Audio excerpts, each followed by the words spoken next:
7가지 화에 대해서 살펴보는 중에 이제 오늘은 5번째, 6번째, 그리고 7번째 이렇게 다 끝까지 살펴보려고 합니다.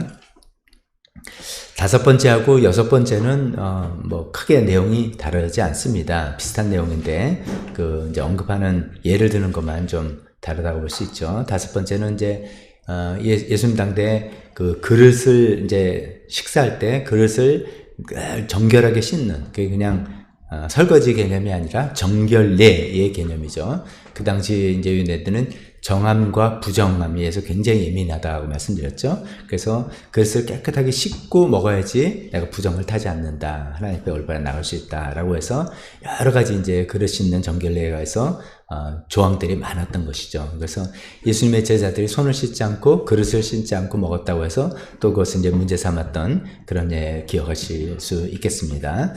예수님 말은 이제 이렇게 위선이다. 그릇에 아는 더러운데 겉만 깨끗하게 해서 뭐하냐 이제 이런 이야기시죠. 그 다음에 6번째는 회칠한 무덤 같다라고 얘기합니다.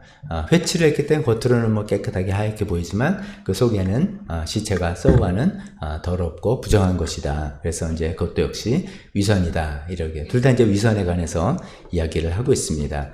오늘 내용은 이제 내용 설명을 뭐 아시는 분들도 있겠지만 이게 뭐야? 무슨 얘기를 하는 거야? 라는 것을 잘 모르면 예수님의 말씀하신 포인트를 좀 이야기하기 좀 어려울 것 같아서 그 내용 설명을 하는 것들이 한 3가지 있는데 그 내용이 좀 많이 있습니다. 그걸 한번 들어보십시오. 내용 설명 첫 번째는 여기서 나오는 게 회칠한 무덤이라는 겁니다. 이게 무슨 말인가?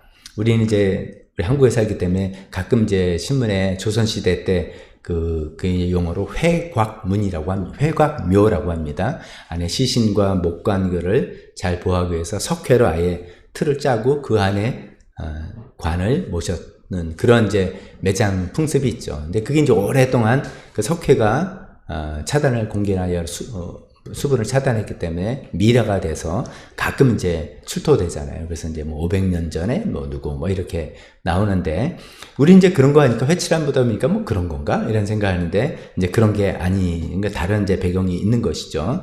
네, 누가복음의 이제 11장에도 예수님 비슷한 이야기를 하시는데 그때는 이거를 평토장이라고 표현했습니다. 평토장이라는 건 이제 봉분이 없이 그냥 평평하게 매장을 했다 이런 것이죠. 다 동굴에 넣는 거 아닌가? 이런 생각도 있게 되면 이게 뭔가 설명을 좀 해보겠습니다. 유대인들의 그 장례 풍습은 사람이 이제 죽고 나면 그 당일 해지기 전까지는 시신을 매장하는 것, 이제 모시는 것을 이제 풍습으로 했습니다. 그래서 무덤에 이제 그 당일날 안치를 해야 됐는데, 되게 이제 준비가 좀 돼 있는 분들, 또 부유한 사람들은 아리마대 요셉은 미리 자기 무덤을 준비해 놨죠. 그리고 이제 그 질병을 앓으면서 돌아가신다. 그럼 미리 이제 좀 준비 좀 해놔야 되겠다. 우리랑 좀 비슷한 거죠. 그래서 이제 동굴, 거기는 이제 석회암 시대니까 동굴이 잘 파진단 말이에요. 우리나라 화강암이 아니니까. 그 동굴을 파서 그 안에다가 시신을 모시는, 그게 이제 그 당시에 일반적인 사람들의 관습이었습니다.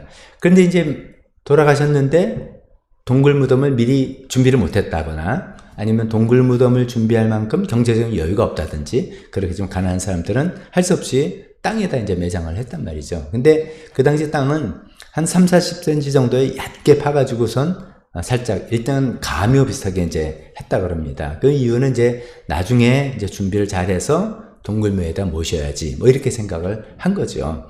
그래서 얕게 묻어서 이제 시신을 모셨고, 그래서 그거는 이제 평토장이죠. 봉분할 필요도 없고, 평토장으로 했던 것입니다. 근데 이제 평토장이 그래서 문제예요. 이제 시체를 얕게 묻었기 때문에, 비가 잘 안 오는 지역이지만, 그래도 비가 오거나, 또 여러 가지 이제 그 위에 토사가 유실되거나, 그러면은, 이제 시신이 썩으면 뼈도 나오고, 시신도 나오는, 그러면 이제 우리는 보기에 징그러워 더러워 뭐 이렇게 하지만, 그리고 고인에 대한 이거는 예가 아니다 이렇게 하지만 유대인들은 아까 말씀드린 것처럼 정함과 부정에 굉장히 예민한 거예요. 그 시신을 내가 모르고 타칠했다 밟았다 하면은 나는 부정을 탄 사람이에요. 그러니까 7일 동안 성전에 들어가지 못하는 여러 가지 이제 또 규례가 있어요. 그래서 이제 굉장히 곤란한 일이 되는 것이죠. 그러니까 시신에 대한 청결의 문제, 훼손의 문제 뿐만이 아니라 그것도 그 일반적인 관습을 다 그랬지만 특히나 유대인들에게 부정에 관한 문제이기 때문에 굉장히 예민한 이슈가 됩니다. 특히나 예루살렘 지역에는 이제 유월절이 되면 그 로마 전 제국에서 유대인들이 유월절 지키러 옵니다. 막 몇십만, 100만 명도 오기도 한다 그러는데 그 사람들이 이제 길을 오는데 예를 들어서 생각해보세요. 유월절 지키러 한번 예루살렘에 가는 게 그게 이제 평생의 어떤 소원, 자주 갈 수 있는 게 아니잖아요. 굉장히 돈도 준비해놓고 시간도 준비해서 이제 너무 어렵게 예루살렘 순례객으로 오고 있는데 나도 모르게 평토장을 밟았어요. 부정을 탔어요. 내 예루살렘 성전을 못 들어가. 난리가 나는 거죠. 이런 이슈가 현실적인 이슈가 많이 쓴 거예요. 그래서 이제 사내들인 에서는 그 평토장인 경우에 하얗게 회칠을 해서 구분을 해라. 그 사람들이 본의 아니게 거기를 밟고 부정을 타서 하나님께 예배드리는 것이 숲으로 돌아가는 일이 없도록 해라. 그래서 회칠을 하게 됐다는 것입니다. 그래서 이제 그게 회칠한 무덤이 그래서 나온 겁니다. 그래서 이제 하얗게 석회로 이제 했어요. 그러면 그걸 이제 일반 물질을 보면은 뭐 하얘니까 예쁘네, 멋있네 이렇게 되지만 사실 그 밑에는 시신이 부패해가고 있고 사실 거기를 만지면은 부정을 타게 되는 그 더러움이 있는 그런 상황인 것이죠. 그러니까 예수님이 그런 얘기를 하신 거죠. 유대인 그 바리새파 사람들 보러 경건하게 긴 옷을 입고 기도를 길게 하고 뭐 금식을 정기적으로 하고 뭐 여러 가지 하는 그런 것들이 회칠이라는 거죠. 겉으로는 까맣게 깨끗하게 보이는 것 같지만 속은 시커멓게 가지고 하나님과 상관이 없는 그런 마음을 회칠한 무덤이라고 이야기하고 계십니다. 그래서 다섯 번째나 여섯 번째 둘 다 이제 위선자요라고 이야기해서 위선 이야기할 수 있습니다. 그다음에 일곱 번째 마지막 이제 화인데 그 위선과 외식 이것이 이제 좀 심해지면 착각을 하게 돼요. 자기 자신에 대해서 착각을 하게, 자기가 좀 괜찮은 사람이라고 착각을 하게 되는 그런 현상이 있는데 그런 이야기인 것 같습니다.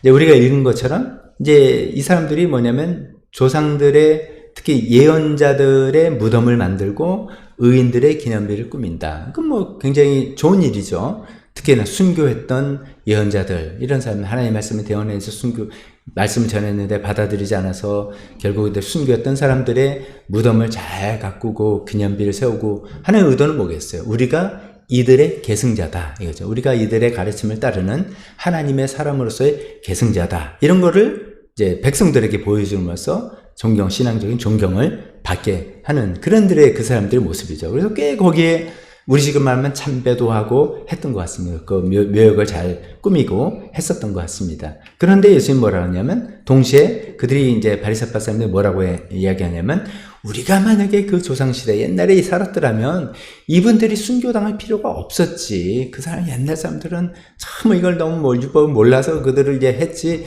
우리가 있었으면 그러지 않았을 텐데 라고 이야기하는 게 이게 완전히 착각이다 라는 이야기를 하십니다. 왜냐면은 예수님이 왜 그러냐면 예언자들과 선지자들과 의인들이 하나님의 말씀이라고 하나님의 대언자로 와서 말씀을 전하는 것도 안 받아야 되는데 예수님은 하나님의 아들로서 왔는데도 안 받아들인 거잖아요. 예수님 계속 그런 얘기를 하셨잖아요. 그 앞에 이제 21장의 말씀은 21장에도 포도원과 소작인의 비유에서도 이제 세를 안 내니까 사람을 보내고 그래도 안 내고 사람을 보내고 또 죽이고 하니까 내 아들은 공경하겠지 하고 아들도 보냈는데 어휴 잘됐다 해서 아들 죽이고 뭐 난리천 농부 이야기를 하고 있지 않습니까? 예수님이 그런 거죠. 예언자 의인 웃기네. 아들이 와도 아들이 내가 와도 나를 배척하고 죽이는 판에 너네가 그렇게 그런 마음을 가졌다고 완전히 너네 자신에서 착각을 하고 있구나. 게다가 나의 제자들에게도 너희가 이렇게 할 것이다 하면서 우리가 읽지 않았던 34절에 보면 더러는 죽이고 더러는 십자가 못 박고 회당에 채찍질하고 쫓아낼 것이다 라고 이야기하신 거죠. 이게 이제 우리가 마태복음을 읽을 때 이제 좀 이런 관점도 동시에 좀 가졌으면 좋겠어요. 이제 마태복음이 정확히 몇 년도에 썼냐 이거는 좀 좀 논란이 있겠지만 한 40년, 50년, 60년 요 정도. 그러니까 예수님 돌아가시고 어쩌면 예루살렘 성은 멸망하기 전, 성전이 멸망하기 전이고 거기에 대한 예언이 나오는 거 보니까 전인데 벌써 이제 이 예수님을 믿는 사람들은 유대 사회에서 핍박을 받는 그런 사람들이에요. 그러니까 이게 지금 그런 예수님의 제자들이 그래서 유대 주류 세력에게 못 죽임을 당하고 십자가 못 박히고 회당에서 쫓겨나고 하는 그런 일이 일어나게 되는 것을 반영하는 그런 표현이라고도 볼 수가 있겠습니다. 자, 그렇게 해서 예수님 말은 너네들은 위선에 빠지다 보니까 완전히 자신에 대해서도 착각을 하고 있구나 라고 말씀을 하시는 내용인 거죠. 그래서 이 일곱 번째 마지막 이제 화가 어쩌면 이제 결론이지 않습니까? 그 결론으로 이때까지 구약시대에 활동했던 모든 예언자와 의인들의 순교자, 그 순교자들의 피가 예수님 지금 이 당대 이 세대에게로 돌아갈 것이다. 그 가장 그렇게 됐던 원인, 제일 중요한 원인은 하나님의 아들인 나도 배척을 하고 죽이기 때문이죠. 근데 그뿐만 아니라 그 앞에서 했던 모든 조상들의 악행들과 그런 것들이 전부 다 이 세대의 머리로 돌아갈 것이다 라는 굉장히 끔찍하고 무서운 선언을 하는 것이죠. 그러니까 제일 끝에 36절 우리가 읽지 않았지만 36절에 예수님이 진정으로 너에게 말한다. 이 일의 책임은 다 이 세대에게 돌아갈 것이다. 그래서 이제 제가 처음에도 말씀드렸지만 이 23장의 이 7가지 화는 결국 24장의 예루살렘성의 멸망 선언하고 연결이 된다고 했죠. 왜 예루살렘이 멸망할 수밖에 없었나? 유대 종교제의 지도자라는 사람들이 이렇게 썩어도 완전 썩었고 위선과 가식과 이런 것에 똘똘 뭉쳐있어서 도무지 소망이 없어서 그걸 날라리 신랄하게 일일이 하나씩 지적하면서 결론적으로는 이 모든 책임이 그들에게 돌아갈 것이다. 이 세대에 돌아갈 것이다. 라고 선언하는 내용으로 이어집니다. 자, 그런데 이 말씀 과정에도 또 내용 설명을 좀 드려야 될 부분이 있어서 두 번째, 내용 설명의 두 번째가 여기 이제 중간에 뭐라고 이야기하시면 35절에 이제 의인 아벨의 피로부터 너희가 성소와 제단사에서 살해당한 바가리아의 아들 사가랴의 피 이르기까지 이렇게 표현하셨어요. 그러니까 쉽게 자르면 아벨의 피로부터 사가랴의 피에 이르기까지 이런 표현이 있었어요. 그럼 이게 무슨 소린가 이제 의미는 대충 알겠는데 좀 이렇게 따져보고 성경을 조금 더 자세히 보려면 성경은 좀 문화와 시대적인 우리의 갭이 있기 때문에 조금 어려워요. 이상하다. 근데 그걸 하나 더 뛰어넘어야지 이 말씀입니다. 알게 되는데 이게 그런 것 같아요. 아벨은 누군지 잘 알잖아요. 아벨은 창세기에 나왔던 아들, 가인과 아벨의 아벨. 아벨이 순교자, 여기 이제 순교자 피라고 해야 하는데 아벨이 순교자인가? 아벨이 순교를 당했다. 이런 표현이 창세기는 없습니다. 하지만 그의 삶으로서 그 삶이 가인에게 어떻게 보면 핍박받아가지고 죽음을 당한 거잖아요. 그래서 일종의 그래서 아벨을 의인이라 부르고 아벨의 피를 순교자의 피다. 이렇게 표현을 하고 있는 것입니다. 그러니까 아벨은 오케이, 됐어요. 근데 바가랴의 아들 사가랴가 누굴까? 사가랴라는 이름은 구약 성경에 꽤 많이 나와요. 그럼 어느 사가랴일까? 이제 쭉 따져보니까 예수님 하신 말씀이 성소와 제단사에서 살해를 당한 사가랴. 그러면 이제 우리가 좀 좁혀볼 수가 있어요. 그래서 쭉 살펴보니까 역대하 24장에 그런 사람이 나와요. 그 성소와 제단, 성전 뜰에서 순교당한 사가랴가 나옵니다. 그래서 이 사람인가 보다. 이래 우리가 생각하는데 문제가 있어요. 거기 역대하 말씀에는 이 사가랴를 여호야다 제사장의 아들이라고 설명해요. 여호야다의 아들 사가랴 이렇게 돼 있는데 예수님 뭐라고 하냐면 바라기아의 아들이라고 했어요. 그럼 다른 사람인가? 근데 성소에서 순교당한 사람은 이 사람밖에 없는데 이렇게 이제 생각되는데 이래서 이제 어쩌면 구약 성경이 옛날 성경에서 좀 어려운 부분도 있고요. 그렇게 하는데 이제 약자들이 이제 논란들이 많이 있습니다. 근데 이제 대충 이렇게 이거는 짐작이죠. 확증을 못하지만 어쩌면 이 여호야다의 별칭이 바가랴였을 거다. 바가랴는 그 축복의 아들 뭐 이런 뜻이거든요. 그러니까 여호야다의 이름하고 굉장히 일맥상통하기 때문에 그 사람의 별칭, 다른 이름이었을 것이 틀림없다. 아니면 여호야다의 아들이 바가랴고 그의 아들이 사가랴고. 근데 이제 할아버지지만 아버지 이렇게 부르는 그 관행을 따라서 그랬을 것이다 라고 생각을 하는 것이죠.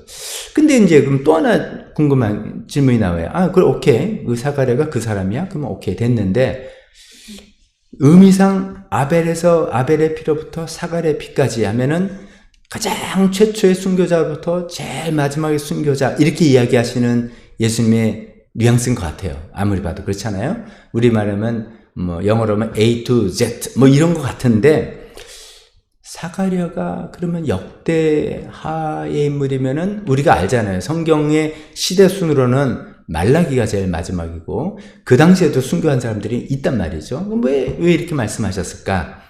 이것은 이제 우리가 성경 상식을 또 인용해 보는 겁니다.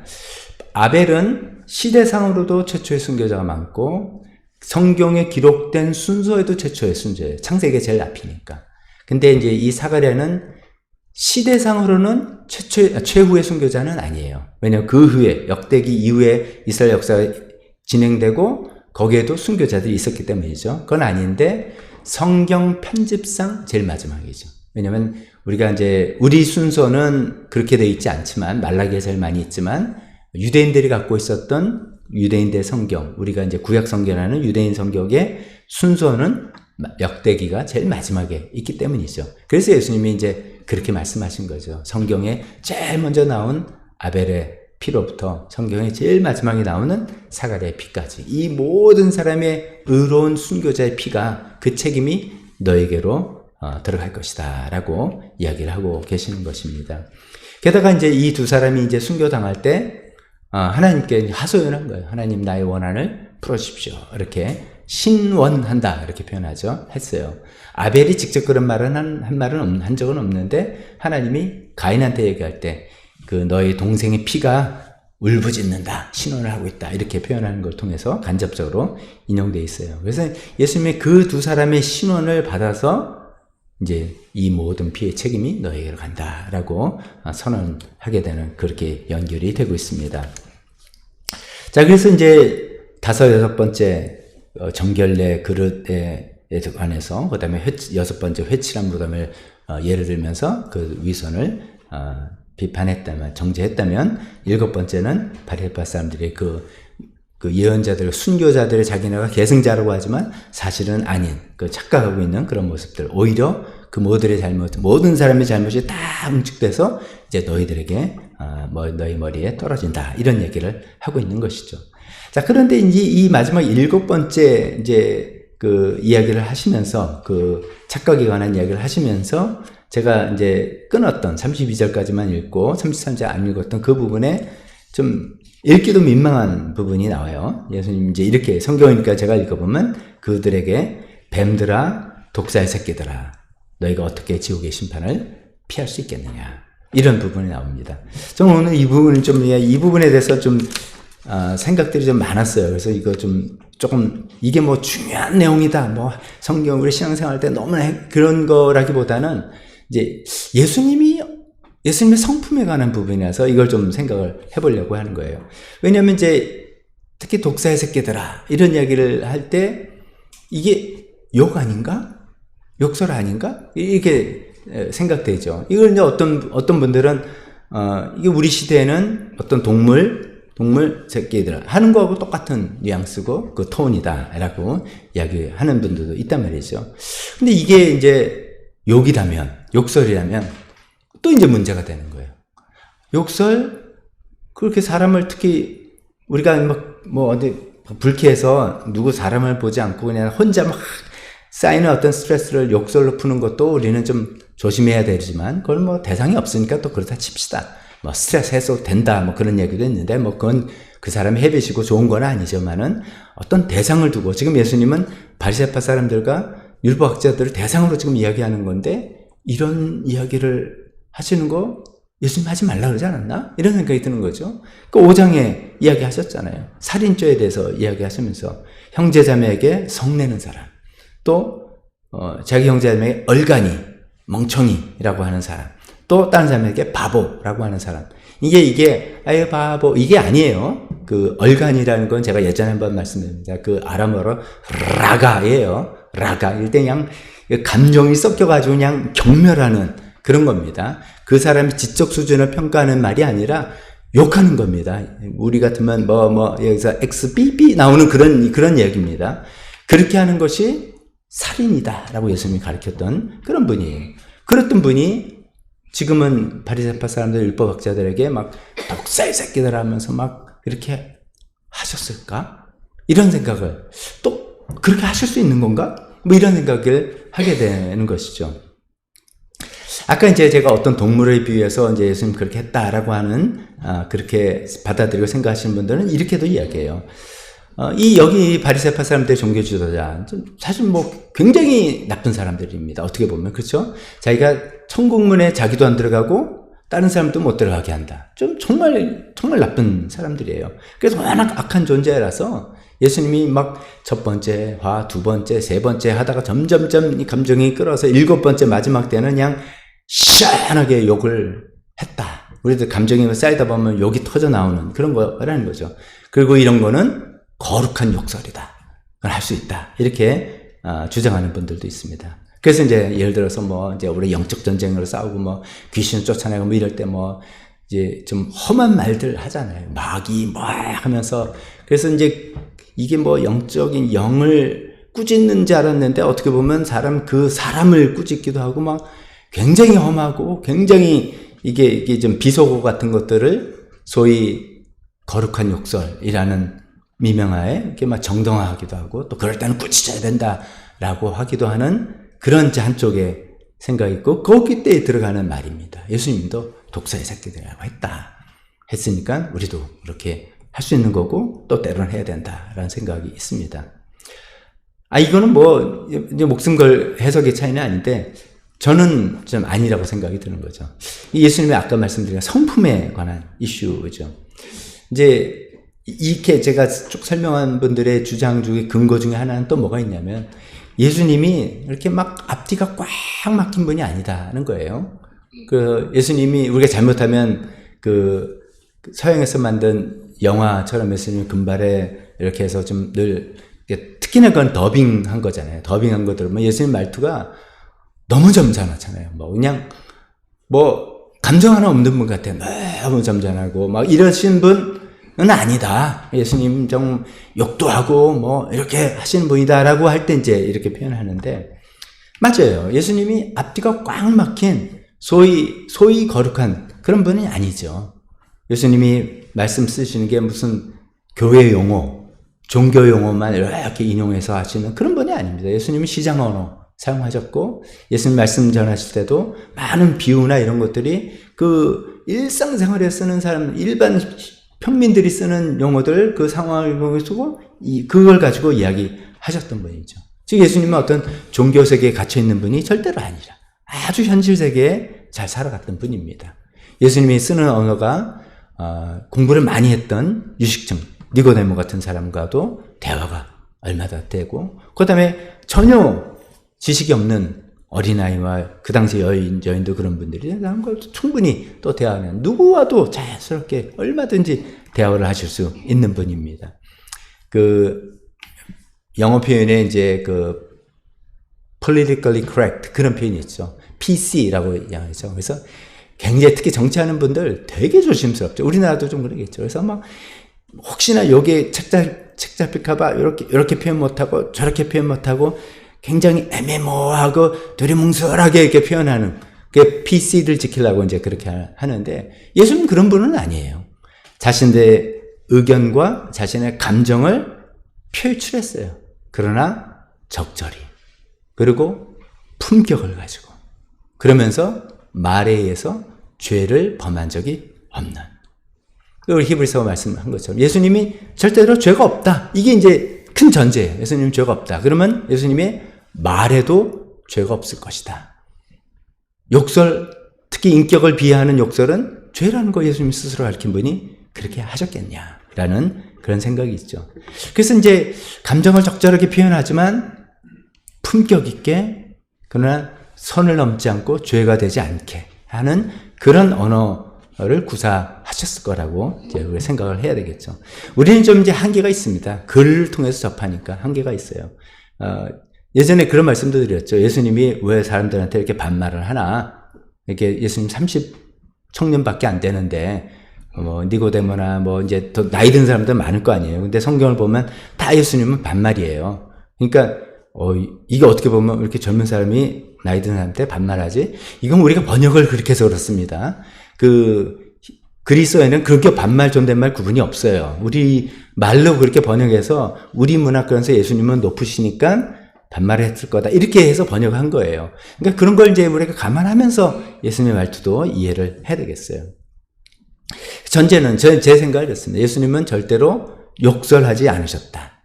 특히 특정 대상을 두고 상대방에서 무시하고 상대방을 깔아뭉개고 상대방을 경멸하는 그런 욕설을 하신 분이 아니다. 이런 생각을 갖고 있기 때문에 그렇다면 이 말씀은 뭐냐 이거죠. 그렇다면 왜 독사의 새끼들아 라고 한 이 말은 누가 들어도 그건 욕 같은데 나를 완전히 뭐 마귀 새끼라고 하고 막 그렇게 나를 그렇게 하는 것 같은데 라는 생각이 드는데 그럼 뭐 어떻게 이해해야 되느냐 이런 것이죠.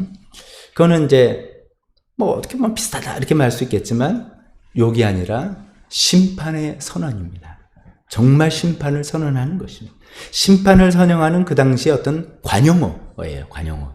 아까 이제 아벨의 피로부터 사갈의 피까지가 어떤 관용어로 처음부터 끝까지라고 표현한 것처럼 독사의 자식이라는 것이 어떤 관용어로 엄한 심판을 선언하는 그 표현인 겁니다. 이것은 이제 성경에 보니까 예수님만 쓴 게 아니에요.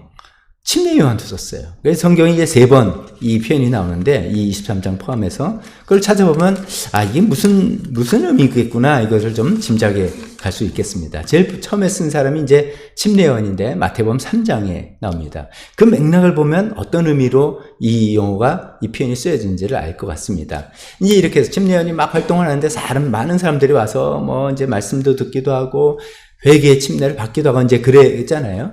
그 중에 이제 바리새파 사람들, 사두개파 사람들, 이제 보낸 사람들이죠. 스파이들이 와 있는 거예요. 그 사람들이 듣고, 우리도 그럼 침례 받죠. 막 이렇게 이야기하는 거예요. 근데 이제 침례 요한을 보기에는 마음이 전혀 아니에요. 전혀 회개하는 게 아니고, 그냥 분위기 따라서 우리도 그냥 이렇게 하자. 이런 거예요. 그걸 보고 이제 이야기한 게 3장 7절입니다. 독사의 자식들아. 누가 너에게 닥쳐 징별을 피하라고 알려주더냐. 그러면서 39절에 그를 왜 독사의 자식들아라고 하는 그냥 독사야 이렇게 하지 않고 이거예요. 왜 이 독사야 그러지 않고 독사의 자식이라고 했느냐 이거죠. 이것이 이제 3장 9절에 이런 배경 때문에 이런 거죠.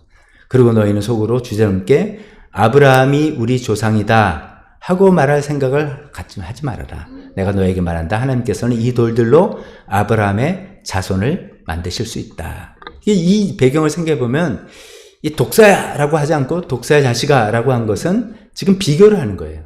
이 유대인, 이 바리새파 사람들이 회개는 하나도 안 하고 속으로는 하나도 변하지 않고 겉으로만 침례 받으면서 나도 어떻게 하지라고 하는 그 모습을 가지면서 우리는 아브라함의 후손이니까 라를 자랑스러워하는데 실제로 너희는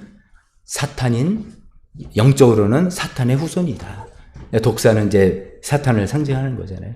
겉으로는 육적으로는 너희가 아브라함의 후손일지 모르지만 영적으로는 사탄의 후손이다. 거짓의 아비인 그 사탄의 후손이다 라고 책망하는 그런 관용어로 사용하는 것이죠. 예수님이 이제 23장 전에 마태복음 12장에도 한번 사용하셨는데 그때는 이렇게 돼 있어요. 예수님이 이제 어떤 회당에서 귀신 들린 자를 고치셨어요. 그랬더니 바리새파 사람들이 저거 귀신의 두목인 바알세불에 힘입어서 귀신을 쫓아낸 거야. 이렇게 얘기한 거예요. 그때 예수님이 이제 굉장히 어떻게 보면 이제 우리식으로 화가 났겠죠. 너무나 잘못된 것이죠. 그때 그 유명한 용서받지 못할 죄에 대한 이야기를 그때 그 맥락에서 하신 겁니다. 이게 얼마나 큰 거냐. 성령의 역사인데 성령을 거스러서 그게 악령의 마귀의 역사라고 이야기하는 성령을 거스려 말하는 용서받지 못할 죄에 관해서 그때 이야기하시면서 그들을 그때 독사의 자식들이라고 이야기했어요. 이게 이제 침례 요한이 한 말하고 비슷한 맥락이죠. 그 사람을 인격적으로 경멸하고 모독하는 게 아니라 너희들이 성령을 거스리고 완전히 영적으로 사탄의 지금 영향을 받고 그 안에서 너희들이 보니까 하는 행동은 영적으로 사탄의 후예들이다. 사탄의 역할을 너희가 하고 있다라는 이야기를 하고 계시는 것이죠.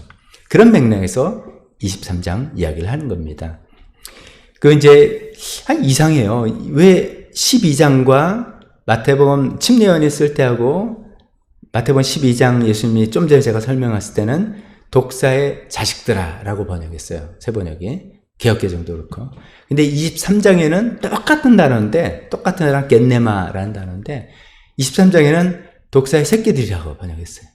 이거 왜 그런지 모르겠어요. 성경 번역자도 무슨 감정이 들어갔는지, 아니면 이제 번역하면서, 여기서는 예수님의 감정이 막, 이렇게 막 고조화돼가지고 막, 이런 표현일 거야, 이런 기분이 있었을까 했는지, 똑같은 단어예요. 겟네마는 똑같은 단어고, 그 단어는 그냥 일반적으로 자식, 후손, 열매, 소출, 그런 뜻이에요. 뭐, 욕할 때 쓰는 용어가 아니에요. 이제 그렇게 되니까 이거를 욕이라고 해가지고선 인격적으로 모독하는 것이 아니라 그들을 영적으로 심판하고 판단하는 그런 뜻이다라고 생각하시면 좋겠습니다. 그래서 이런 뜻이겠죠. 독사의 자식들아 라고 얘기했을 때 너희는 영적으로 지금 사탄에 속고해 있는 독사의 후손들의 그 일을 너희가 하고 있다. 그런 얘기죠. 그러니 너희가 어떻게 지옥의 심판을 피하겠냐. 계속 경고해도 7번을 경고해도 그 전부터 했지만 바뀌지 않고 6번째 경고에도 바뀌지 않고 마지막 최종 선언을 그렇게 내리시면서 그래서 너희가 어떻게 지옥의 심판을 피할 수 있겠느냐라고 하면서 24장에 예루살렘이 멸망하는 내용으로 넘어가는 것입니다. 오늘은 이제 이런 내용 설명들이 아까 이제 회칠한 무덤이라든지 두 번째 아벨의 피에서부터 사갈의 피, 세 번째 이 독사의 새끼들아 자식들아라는 그런 내용을 중심적으로 길게 말씀드렸는데 결론으로 이제 짧게만 생각해보면 이거죠. 결론은 우리 속이다 이거죠. 예수님이 그릇 회칠한 무덤 다 겉은 번지를 한데 그 속이 더럽다. 근데도 괜찮다고 살아가는 그 위선에 대해서 책망하시죠. 그 위선과 외식에 빠지면 자기 자신이 꽤 괜찮은 사람이라고 착각하지 않은 그런 잘못됨을 이야기합니다. 예수님은 이제 지난주에 우리가 원죄에 대해서도 이야기했는데 예수님은 또 그런 얘기를 하시는 거죠. 겉에 아무리 닦아봐서 소용이 없다. 이 속에서 온갖 더러운 것이 다 나온다. 이 마음에서 더러운 거 나온다. 라는 이야기를 하시죠. 마태복음 15장 19절에 마음에서 악한 생각들이 나온다. 곧 살인, 간음, 은혜 이 모든 것들이 마음에서 나온다. 그래서 우리가 실제로 진짜 신경 쓸 게 항상 우리 마음 아닙니까? 물론 겉으로도 우리 행동, 우리 행실, 또 겉으로 하는 교회 활동 이런 것도 잘해야 되죠. 겉을 단장해야 되겠죠. 그래서 그 최소한의 어떤 예의이기도 하고 어떤 체면이기도 하고 또 어떤 유익 때문이라도 합니다. 그러나 그것이 체면과 유익 때문이라면 금방 한계가 드러나죠. 언젠가 속이 드러나고 폭발해가지고 내 진면목이 다 나죠. 계속 신경 쓸 게 우리 속마음, 우리 내 안이, 내 내면이 하나님 앞에서 정결한 사람인가. 이거를 신경 쓰고 이걸 노래해야 되죠. 어떻게 하느냐? 늘 기도 시간을 통해서 하나님, 내 마음이 여기 있습니다. 하나님 어떻게 생각합니까? 하나님 앞에 빛을 비춰주고 성령님께서 나한테 가르쳐 주신 거 듣고 날마다 회개하고 정결해서 우리 속이 겉도 단정해야 되겠지만 그래서 겉으로도 여러 가지 모범적으로 또 하나님께서 바라시고 사람들을 다 칭찬할 만한 활동 계속 하는 거지만 이 속이 하나님 앞에 정결케 하심을 통해서 날마다 새로워지고 정결해지는 우리가 다 되었으면 좋겠습니다. 기도하겠습니다.